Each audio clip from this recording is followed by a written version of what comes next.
কোন জিনিস মানুষকে সবচেয়ে বেশি আল্লাহর জান্নাতে প্রবেশ করাবে?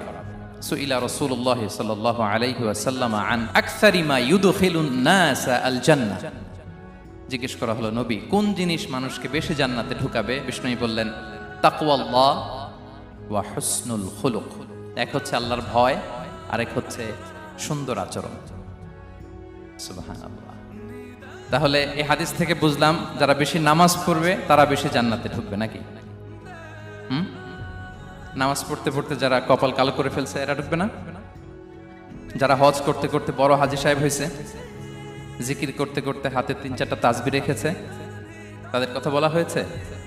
এগুলো নিঃসন্দেহে অনেক বড় আমল, কিন্তু সবচাইতে বেশি জান্নাতে প্রবেশ করাবে যে আমল, বিষ্ণু বললেন, এক হচ্ছে আল্লাহর ভয়, আরেক হচ্ছে সর্বোত্তম আচরণ।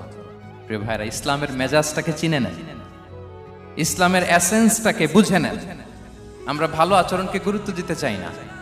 অনেক নামাজি লোক দেখবেন নামাজ পড়তে পড়তে কপালে কালো দাগ ফেলে দিছে, বাসায় বউয়ের সাথে খারাপ আচরণ করে, খিটখিটে মেজাজের, প্রতিবেশীর সাথে শুধু ঝগড়া, কলিগদের সাথে ঝগড়া, মারামারি, দুঃসম্পর্ক, এরকম আছে না? নাই বলেন, আছে না?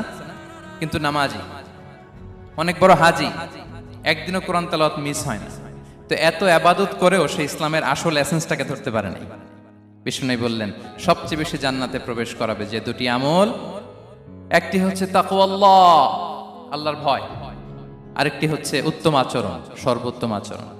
তো আমরা যেন উত্তম আচরণের অধিকারী হই, আমার স্ত্রীর সাথে যেন ভালো আচরণ করি, প্রতিবেশীর সাথে যেন ভালো আচরণ করি, ছেলে মেয়েদের সাথে যেন আমাদের অ্যাটিটিউডটা ভালো থাকে, আচরণটা ভালো থাকে, কলিগের সাথে যেন ভালো থাকে। বিশ্বনবীর আচরণ যেমন ছিল তেমন আচরণ যেন আমরা গড়ে তুলতে পারি। আওয়াজ করে পড়ুন আমিন।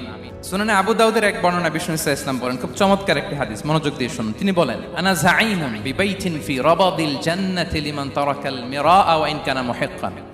আমি ওই ব্যক্তিকে জান্নাতের আঙ্গিনায় একটা ঘরের গ্যারান্টি দেই যে ব্যক্তি তর্ক করার সময় নিজে হক এটা জেনেও সে তর্ক থামিয়ে দেয়। অনেক সময় হয় না, অনেকে পায়ে পাড়া দিয়ে ঝগড়া করতে আসে, এরকম আছে না? নাই? আপনি চুপচাপ দেখবেন একটা বাজে কমেন্টস করতেছে, আবার কমেন্টের নিচে কমেন্ট, আবার গালি, হ্যাঁ, আছে না এরকম? বিষ্ণু বলেন, নিজে হক এটা জানার পরেও আর যাতে তর্ক না বাড়ে, যে তর্ক থামিয়ে দেয় জান্নাতের আঙ্গিনায়, তাকে আমি একটা ঘরের গ্যারান্টি দেই।